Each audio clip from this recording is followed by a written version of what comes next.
आज का topic discuss करने से पहले एक छोटी सी ऑब्जर्वेशन आपसे डिस्कस करना चाहते हैं। मैं दावत दूंगा, इनवाइट करूंगा हसनैन को कि वो आएँ और ये काम करें। आइए हसनैन भाई। ट्विस्ट ये है कि आपने करना ये है कि इस मार्कर के ज़रिए इस बुक को, इस रजिस्टर को बैलेंस करना है। कहीं पे भी सपोर्ट करके इसको बैलेंस करना है। ये लीजिए, बैलेंस करके दिखाइए। ऊपर करें थोड़ा सा कि कैमरे में लग रहा है। ये तो बैलेंस नहीं हुआ, आउट हो गया। कहीं और रखें, बैलेंस नहीं हो रहा। बैलेंस क्यों नहीं हो रहा? आइए, अब अगर आप इसको बिल्कुल सेंटर में रखें यहाँ और बैलेंस करें तो अब देखिए क्या होगा। ये पूरी की पूरी बुक, पूरा का पूरा रजिस्टर बैलेंस हो जाएगा इस पोजीशन में। इसका मतलब क्या हुआ? इसका मतलब ये हुआ कि इस पूरे बुक का या इस पूरे जर्नल का जो मास है वो उसके सेंटर पर अमल कर रहा है। That point is called centre of mass. That is our today's topic. Thank you very much. Unit number 4, turning effect of forces. Topic है सेंटर ऑफ मास। इससे पहले स्टूडेंट के हम इस टॉपिक पर बात करें या बहस करें और उसकी डेफिनेशन बाकायदा जो है बयान करें, I want you to balance this rod by using this marker. क्या इस मार्कर को यूज करके आप इसे बैलेंस कर सकते हैं? देखिए, अगर फर्ज कर लें कि मैं इस मार्कर को इसके इस एंड पर रखकर बैलेंस करूं तो क्या होगा? अनबैलेंस्ड। और अगर यहाँ पर मार्कर रख के बैलेंस किया जाए तो क्या होगा? इस तरफ रॉड गिर जाएगी, अनबैलेंस्ड। तो इसका मतलब ये हुआ कि इसको बैलेंस करने के लिए हमें इसको बिल्कुल सेंटर पे लाना होगा। कहाँ पर? सेंटर पर। अब देखिए पूरी बैलेंस हो गई। What does it mean? It means that the whole mass of this rod is imagined to be concentrated at the center. कि इस पूरी रोड का जो मास है वो इसके सेंटर पर लाई कर रहा है, एक्ट कर रहा है। यही वजह है कि जैसे ही आपने मार्कर को सपोर्ट किया इस सेंट्रल पॉइंट पर, the whole mass of this rod rest and balance हो गया। तो किसी भी बॉडी का वो पॉइंट जिस पर उसका पूरा का पूरा मास एक्ट करे, that is called centre of मास। इसी का दूसरा नाम सेंटर ऑफ ग्रेविटी भी है। अब छोटा सा फर्क है। वो पॉइंट जिस पर टोटल मास एक्ट करे वो सेंटर ऑफ मास कहलाता है, और वो पॉइंट किसी बॉडी का जिस पर उसका पूरा का पूरा वेट अमल करता हो वो उसका सेंटर ऑफ ग्रेविटी कहलाता है। तो अगर यूनिफॉर्म फील्ड हो तो सेंटर ऑफ मास और centre of gravity on sides एक ही पॉइंट माने जाते हैं। आइंदा किसी क्लास, बड़ी क्लासेस में जहाँ नॉन यूनिफॉर्म फील्ड्स होती हैं वहाँ पर जो है इनमें डिफरेंस आ जाता है। लेकिन चूंकि हम यूनिफॉर्म फील्ड ले रहे हैं लिहाजा सेंटर ऑफ मास और सेंटर ऑफ ग्रेविटी एक ही पॉइंट पर लाई करेंगे। ये पॉइंट ध्यान रखिएगा। ओके, आइए स्टूडेंट अब गौर करते हैं इसकी डेफिनेशन पर। इसकी डेफिनेशन ये आपके सामने आ गई है सेंटर ऑफ मास की, या जिसको सेंटर ऑफ ग्रेविटी भी कहते हैं। The point at which whole mass of a body is imagine to be concentrated called centre of mass. आइए स्टूडेंट्स, अब हम मुख्तलिफ ऑब्जेक्ट का सेंटर ऑफ मास तलाश करने की कोशिश करते हैं। याद रखिएगा, ऑब्जेक्ट जो है वो दो तरह के देंगे हम। एक रेगुलर शेप्ड होगा और एक इरेगुलर शेप्ड ऑब्जेक्ट्स होंगे। रेगुलर शेप्ड ऑब्जेक्ट उन्हें कहा जाता है, मिसाल के तौर पे स्क्वायर, रेक्टेंगल, सिलेंडर, इस टाइप के जो ऑब्जेक्ट्स हैं are called the regular shaped object. और इनका जो सेंटर ऑफ मास होगा वो इनके ज्योमेट्रिकल सेंटर पर लाई करता है। समझ रहे हैं बात को? मिसाल पर ये रॉड है, ये एक रेगुलर शेप्ड है, तो इसका सेंटर ऑफ मास इसके सेंटर पर लाई करेगा क्योंकि इसका जो ज्योमेट्रिकल सेंटर है वो यही होगा। इसी तरीके से अगर कोई फर्ज कर लें कि स्क्वायर हो, स्क्वायर जिसकी लेंथ और ब्रेथ सेम होती है, तो उसका सेंटर ऑफ मास कहाँ होगा? ये अगर आप स्क्वायर ले लें, तसव्वुर कर लें दिस इज एन स्क्वायर, जिसकी लेंथ और ब्रेथ सेम होती है, तो इसका सेंटर ऑफ मास लाई करेगा इसके सेंटर पर। अब ये पॉइंट कैसे पता चलेगा, तो आप जानते हैं ना कि स्क्वायर के अंदर 2 डायगोनल्स होते हैं। डायगोनल्स कहते हैं अपोजिट कॉर्नर्स को मिलाने वाली line. This is called first diagonal and this is second diagonal. तो वो डायगोनल जिस पॉइंट पर मीट करते हैं, इंटरसेक्ट करते हैं, that is the geometrical centre of this square. और वही असल में क्या होगा, सेंटर ऑफ मास या सेंटर ऑफ ग्रेविटी होगा, जिसको हम अमूमन कैपिटल जी की अलामत से शो करते हैं। स्क्वायर हो गया। इस तरह को रेक्टेंगल और रेगुलर शेप्ड ऑब्जेक्ट, रेक्टेंगल इस टाइप की शक्ल को कहा जाता है, इसका सेंटर ऑफ मास इसके ज्योमेट्रिकल सेंटर पर होगा। इसके लिए भी आप डायगोनल बना सकते हैं, ये डायगोनल बना लीजिए, अपोजिट कॉर्नर्स को मिलाने वाली लाइन। इसी तरह यहाँ एक डायगोनल बना लीजिए, जहाँ पर डायगोनल इंटरसेक्ट करते हैं वो ज्योमेट्रिकल सेंटर है और वही सेंटर ऑफ मास कहलाएगा। अगर आप कोई सिलेंडर ले लें, सिलेंडर समझते हैं ना, ये इस टाइप का, दिस इज सिलेंडर। तो अब इसका सेंटर ऑफ मास कहाँ होगा, तो ये जो सिलेंडर है इसका सेंटर ऑफ मास इसके एक्सिस पर होगा। एक्सिस किसे कहते हैं, एक ऐसी इमेजिन लाइन तस्वुर करें जो कि इसके सेंटर से पास होती है, this line. Is that clear? इस लाइन पर लाई करेगा, बिल्कुल कहाँ, इसके ज्योमेट्रिकल सेंटर पर। ये इसका सेंटर ऑफ मास या सेंटर ऑफ ग्रेविटी यहाँ पर होगा। Is that clear? तो जो रेगुलर शेप, इस तरह एक ट्राइंगल ले लेते हैं, ट्राइंगल का कहाँ पर होगा सेंटर ऑफ मास, तवज्जो रहे। इसके लिए आप मीडियन लाइन ड्रॉ करें, कॉन्सेप्ट याद रखें मीडियन लाइंस का। ट्राइंगल के 3 वर्टिसेस होते हैं, एक वर्टेक्स से अपोजिट साइड के मिड पॉइंट से गुजरने वाली लाइन मीडियन लाइन कहलाती है। तो फर्ज कर लें वर्टेक्स है और इसकी अपोजिट ये वाली साइड है, तो उसका मिड पॉइंट यहाँ कहीं होगा, ये एक लाइन बना दी मीडियन लाइन। इस तरह ये एक वर्टेक्स ले लें, इसके अपोजिट ये साइड, इसका मीडियन मिड पॉइंट यहाँ होगा, एक मीडियन लाइन और बना दें। ओके, आगे तक ले आ सकते हैं। इसी तरह ये एक वर्टेक्स है, इसके अपोजिट वाली साइड, यहाँ पर एक मीडियन लाइन बना दें। ओके, तो ये तीनों मीडियन लाइन जिस पॉइंट पर इंटरसेक्ट करेंगे उस ट्राइंगल का सेंटर ऑफ ज्योमेट्रिकल सेंटर कहलाता है, वहीं सेंटर ऑफ मास या सेंटर ऑफ ग्रेविटी अमल करेगा। इस तरह मुख्तलिफ ऑब्जेक्ट का सेंटर ऑफ ग्रेविटी या सेंटर ऑफ मास जो है आराम से मालूम कर सकते हैं। ये तो हो गई regular shaped objects, square, rectangle, cylinder, triangle. लेकिन अगर कोई इरेगुलर शेप्ड ऑब्जेक्ट हो, इसको लेमिना भी कहते हैं। इरेगुलर शेप्ड ऑब्जेक्ट को क्या कहा जाता है, लेमिना। तो उस सूरत में सेंटर ऑफ मास कैसे कैलकुलेट किया जाएगा। मिसाल पर मैं आपके सामने इस टाइप की एक चीज़ बना दी मैंने, गत्ता है फर्ज कर लें आड़ा तिरछा का, हालांकि थोड़ा रेगुलर ही बन गया, ये भी आड़ा तिरछा है। अब इसका सेंटर ऑफ मास कैसे निकालेंगे, तो इसका ज्योमेट्रिकल सेंटर पता करना तो इतना आसान नहीं है। इसमें तो आराम से पता चल रहा है, ये रहा इसका ज्योमेट्रिकल सेंटर, इसका सेंटर यहाँ रहा, इसका सेंटर बीच में, इसका सेंटर यहाँ। लेकिन इस लेमिना या इरेगुलर शेप्ड ऑब्जेक्ट का सेंटर ऑफ मास मालूम करें कैसे, तो इसके लिए एक बहुत ही इजी एक्सपेरिमेंट है कि स्टैंड लीजिए, और उससे पहले जो है ये जो लेमिना टाइप का ऑब्जेक्ट है, इसके कॉर्नर्स पर कहीं भी, एजिस पर कहीं भी 3 होल्स बनाने। कितने? 3 होल्स। मिसाल ऊपर एक होल मैंने यहाँ बना दिया, इसको होल ए का नाम दे देते हैं। एक होल यहाँ बना लिया, ऐसे होल बी का नाम दे दें। एक होल कहीं और बना लें, फर्ज कर लें यहाँ बना लिया, ऐसे सी का नाम दे दें। अब क्या करना है आपने, होल्स बनाने के बाद इस होल्स के साथ एक रस्सी बांधें और रस्सी बांध के जो है इसको सस्पेंड करें, लटकाएं। जैसे लटकाएंगे तो अंडर द ग्रेविटी एक शेप बन जाएगी इसकी, लटकने के बाद उस पॉइंट के थ्रू। वहाँ से आप एक स्ट्रेट लाइन ड्रॉ करें, जिसको प्लम लाइन कहा जाता है। क्या कहते हैं? Plum line. आइए मैं इसकी डायग्राम के ज़रिए जो हम इसको समझने की कोशिश करते हैं। इस डायग्राम पर और करते हैं।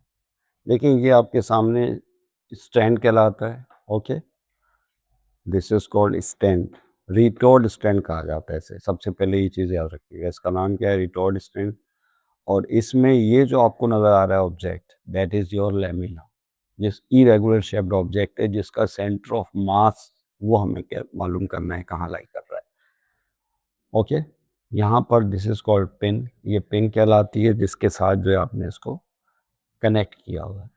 और ज़ाहिर है इसके 3 होल्स हैं, ए, बी और सी। तो पहले होल ए के साथ इसको कनेक्ट करेंगे, उसके बाद होल बी और फिर होल सी सस्पेंड करेंगे।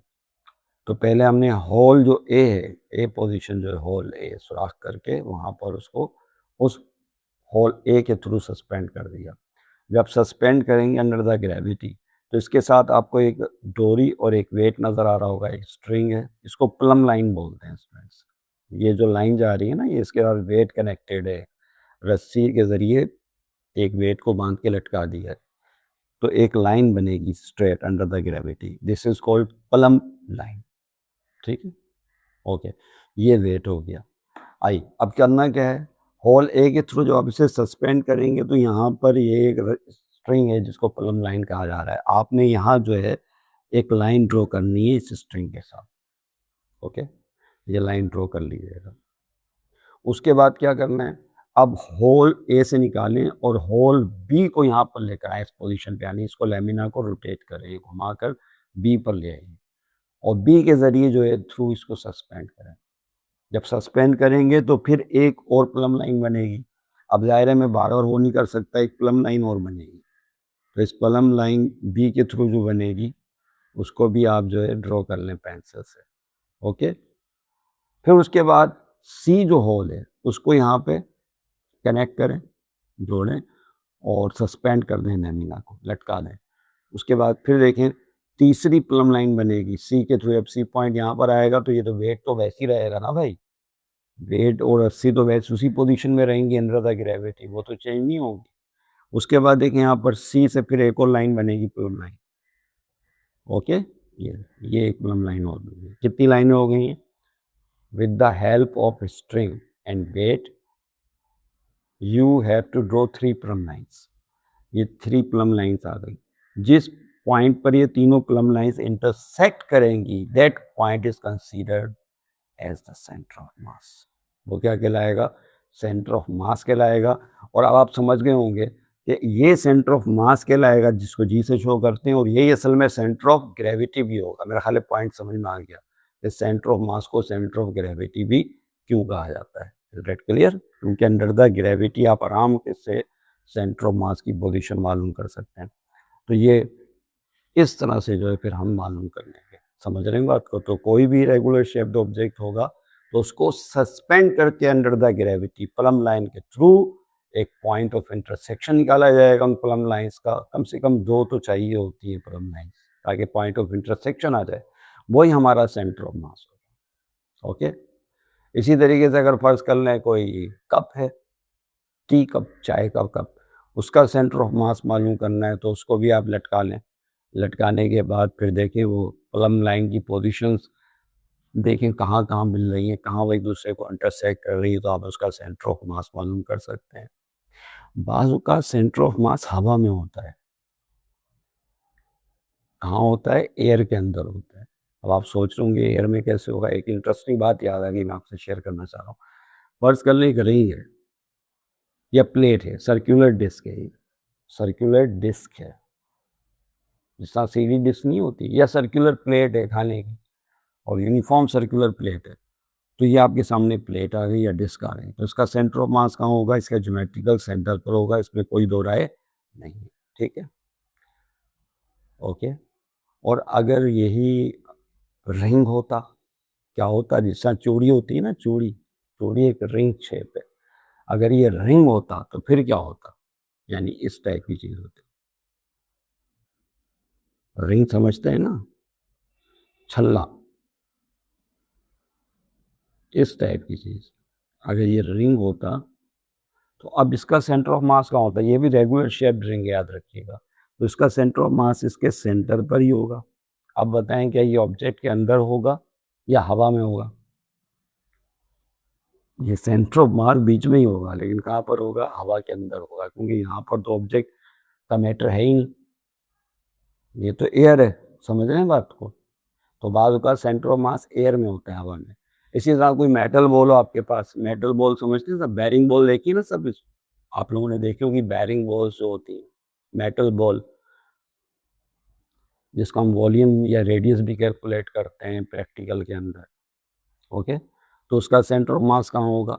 ये मेटल बॉल है, सॉलिड बॉल है, उसका सेंटर ऑफ मास इसके सेंटर पर होगा। Let clear? और अगर यही टेनिस की बॉल हो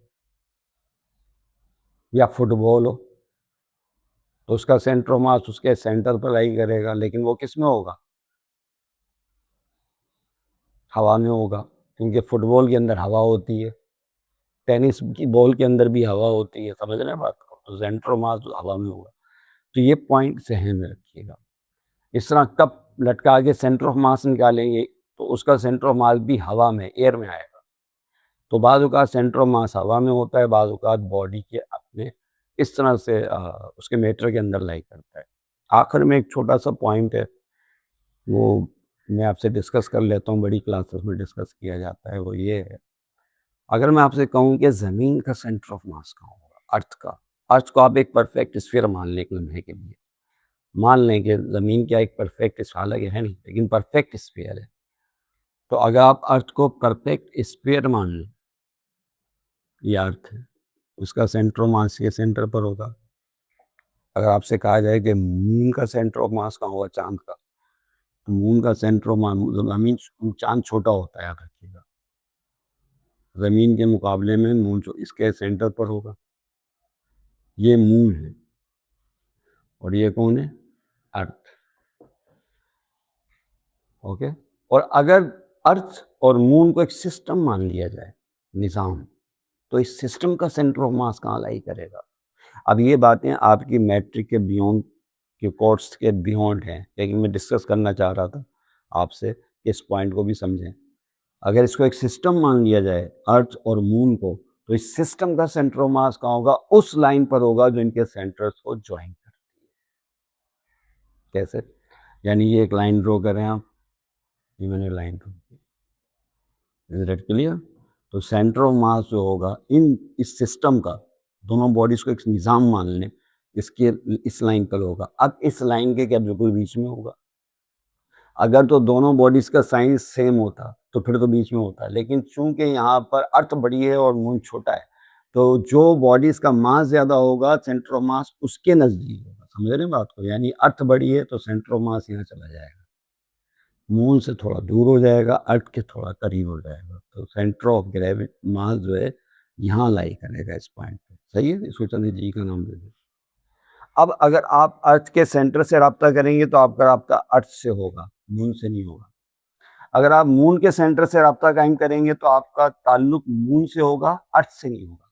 लेकिन अगर आप इन दोनों को बहैसियत एक सिस्टम मान के इनके centre of mass, combined centre of mass G से रब्ता करेंगे, तो अब आपका रब्ता अर्थ से भी हो जाएगा और मून से भी हो जाएगा, दोनों से हो जाएगा। This is a little deep concept of centre of mass.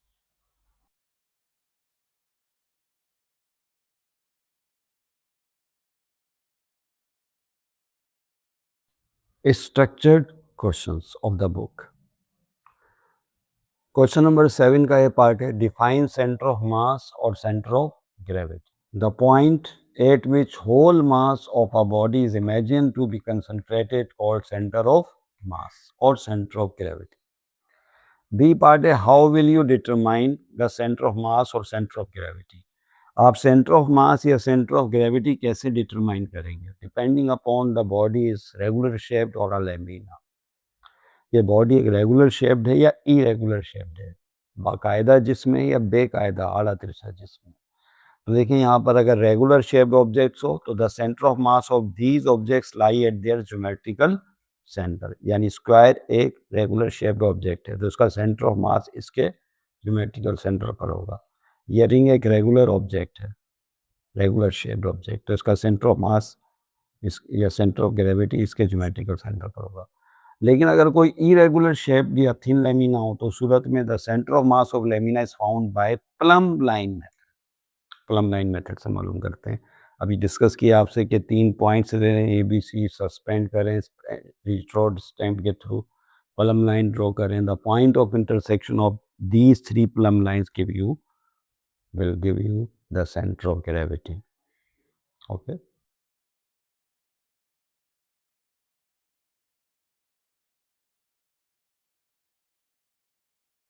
Karachi board exam, 2026 के पेपर में ये क्वेश्चन इस तरह पूछा गया। सेक्शन सी में क्वेश्चन नंबर 17, ये डिटेल क्वेश्चन आंसर का सेक्शन है जिसको आप लॉन्ग भी बोलते हैं। Define centre of gravity of a body and describe how the centre of gravity of an irregularly shaped thin lamina can be determined using Plumb line method। Plumb line method के ज़रिए आप centre of gravity किसी irregular shape lamina का कैसे मालूम करेंगे और centre of gravity की डेफिनेशन क्या है। सबसे पहले definition, the point at which whole mass या weight is imagine to be concentrated call it centre of gravity और centre of mass. Definition complete. Plumb line method क्या था जो हमने क्लास के आगाज में डिस्कस किया। Make 3 holes A B and C at different edges of lamina. Okay, A B C 3 holes बना लें।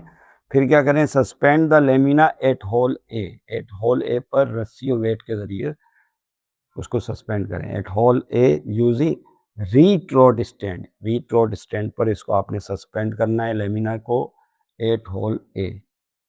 फिर draw a plumb line with the help of suspending weight. Draw a plumb line draw करनी है with the help of suspending weight and string. Weight और string को suspend करते हुए आपने प्लम लाइन ड्रॉ कर ली। इस पर ही बात हो गई। Repeat this process for holes B and C. फिर बी के जरिए लटकाएं उसको लेमिना को, फिर सी के जरिए लटकाएं। 2 प्लम लाइन्स और आ जाएंगी, 3 हो गई प्लम लाइन्स। उसके बाद क्या करें, रिपीट। उसके बाद the point of intersection of plum lines will give you centre of gravity. ये था बोर्ड एग्जाम में जो क्वेश्चन पूछा गया।